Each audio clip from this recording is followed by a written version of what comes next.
Bab 2988. Kedua belah pihak saling berhadapan, dan untuk sementara, tidak ada yang berani menyerang lebih dulu. Dalam situasi ini, jika mereka bertarung, kemungkinan besar kedua belah pihak akan menderita. Saya tidak tahu berapa lama konfrontasi itu berlangsung, tetapi ruang di sekitarnya perlahan mulai kabur, dan tidak ada yang menyadarinya. Segera nafas menyebar, dan semua orang merasakan kekaburan di depan mata mereka. Ketika itu muncul kembali, semua orang muncul di tengah altar besar. Manik-manik tebal yang tak terhitung jumlahnya berdiri di dalamnya, daerah sekitarnya sangat gelap dan ada perasaan suram. Terlebih lagi, orang-orang mulai bermunculan di sekitar Dev dan yang lainnya. Orang-orang yang menghilang awalnya juga muncul di sini. Hanya saja banyak dari orang-orang ini yang terluka, dan wajah mereka penuh kelelahan. Tuan Chen, saat ini, Gao Qisheng dan keluarga Gao melihat Dev dan bergegas. Dev melihat Gao Qisheng juga terluka, dan ada dua biksu keluarga Gao yang mengikutinya, dua hilang. Gao Qisheng, apa yang terjadi? Dev sedikit mengernyit dan bertanya. Tuan Chen, saya tidak tahu apa yang terjadi. Setelah saya melewati gerbang cahaya, saya datang ke hutan pegunungan. Kami berdua terbunuh. Gao Qisheng berkata dengan ekspresi tertekan. Setelah mendengar ini, Dev melihat sekeliling dan menemukan bahwa bahkan tidak ada setengah dari ratusan biksu yang tersisa. Terutama pembudidaya biasa itu, masing-masing sengsara, beberapa terluka parah bahkan jika mereka tidak mati.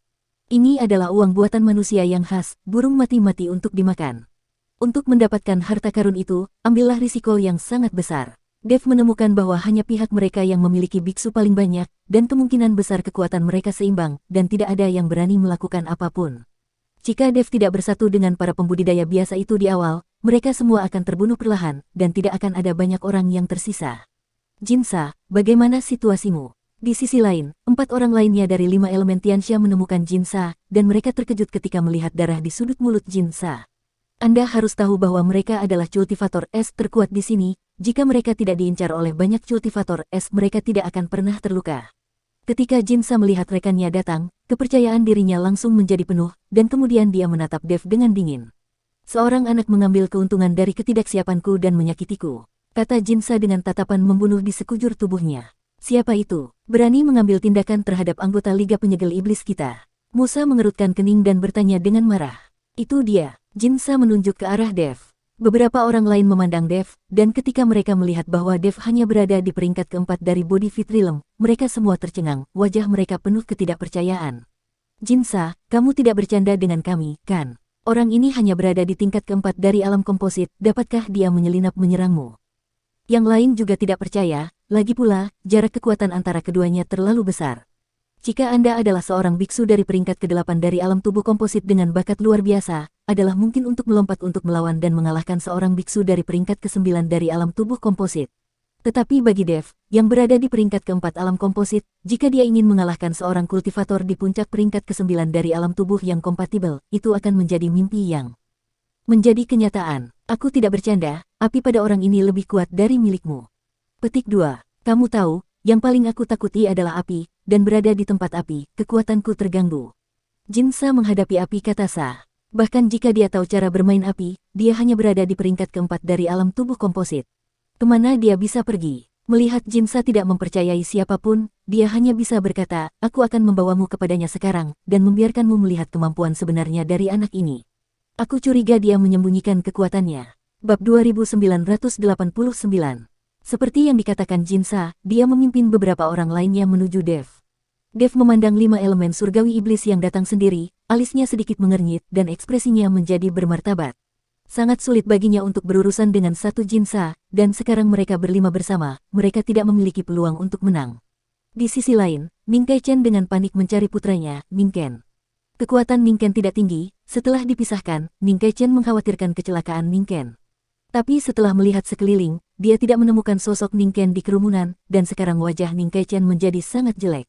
Dia tahu bahwa jika Ning Ken tidak muncul, sesuatu mungkin telah terjadi.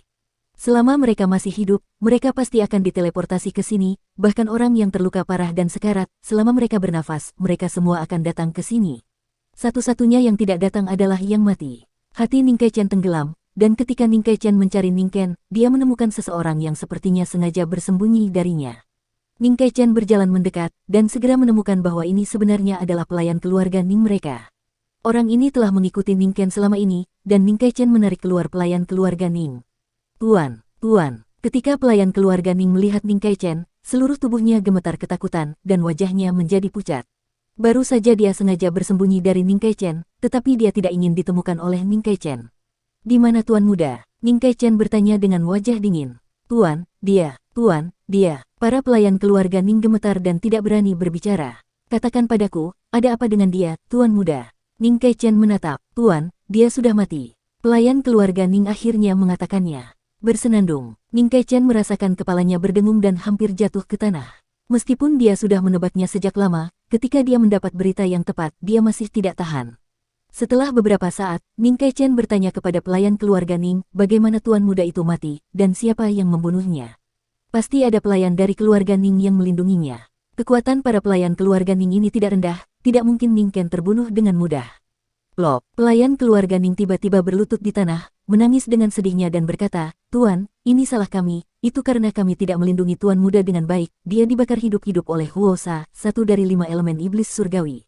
Meninggal, dari roh api, semua orang mati di bawah apinya. Titik, saya mendapatkannya di tangan saya, dan saya datang ke sini hanya dengan melarikan diri.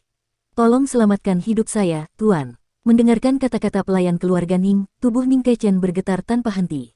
Sekarang, dia tidak berharap putranya mati begitu parah. Terlebih lagi, dia tidak menyangka bahwa 5 elemen Liga Iblis tidak menganggap serius keluarga Ning mereka. Belum lama ini, dia membentuk aliansi dengan Jinsa itu, dan dalam sekejap salah satu dari mereka membakar putranya sampai mati. Kemarahan di tubuh Ning Kaichen terus membara, dan pelayan keluarga Ning melihat ini, matanya penuh dengan kengerian. "Karena kamu tidak melindungi Tuan Muda dengan baik, apa gunanya kamu?" Ning Kaichen menamparkan pelayan keluarga Ning sampai mati dalam sekejap. Begitu pelayan keluarga Ning meninggal, cahaya putih keluar dari tubuhnya dalam sekejap, melesat ke udara seperti kembang api, dan segera menghilang ke dalam kegelapan. Hanya saja tidak ada yang memperhatikan pemandangan ini, dan mereka semua mengamati sekelilingnya, di lingkungan yang tidak dikenal, semua orang tampak sangat gugup. Setelah Ning Kaichen menamparkan pelayan keluarga Ning sampai mati, dia menoleh dan melihat Jinsa memimpin beberapa orang lainnya datang, kemarahan di matanya membuatnya gila. "Kembalikan nyawa anakku." Bab 2990. Ning Kaichen melompat, lalu dia menamparkan ke arah Huosa. Telapak tangan ini sangat kuat sehingga dia bergegas untuk membunuh Huosa. Serangan mendadak Ning Kaichen membuat Wuxing Tianxia tertegun. Jinsa adalah yang pertama bereaksi, dan tiba-tiba mengayunkan telapak tangannya, mengikuti Ning Kaichen secara langsung. Boom! Kedua telapak tangan menekan satu sama lain, dan aura menakutkan menyebar ke sekitarnya, seperti sabit, memanen kehidupan para biarawan di sekitar.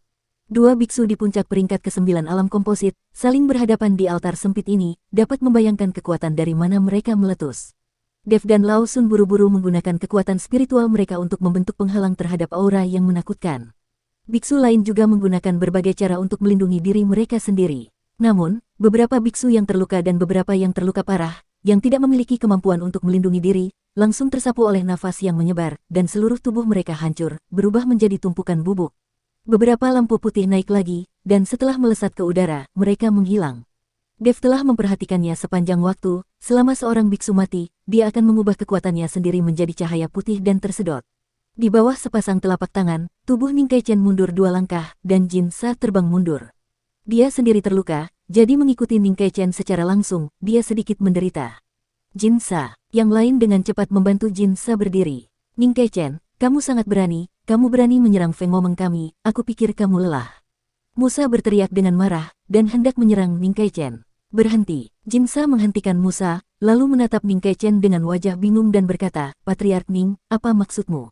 Mengapa kamu tiba-tiba menyerang kami? Kamu masih punya wajah untuk bertanya padaku. Tanyakan apa yang telah kalian lakukan." Ning Kaichen memelototi Huosa.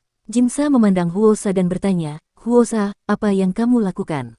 Apakah kamu tidak melakukan apa-apa? Anak dari keluarga Ning itu berani merebut rumput peri dariku dan membiarkanku membakarnya sampai mati." Petik 2. Huosa berkata dengan acuh tak acuh.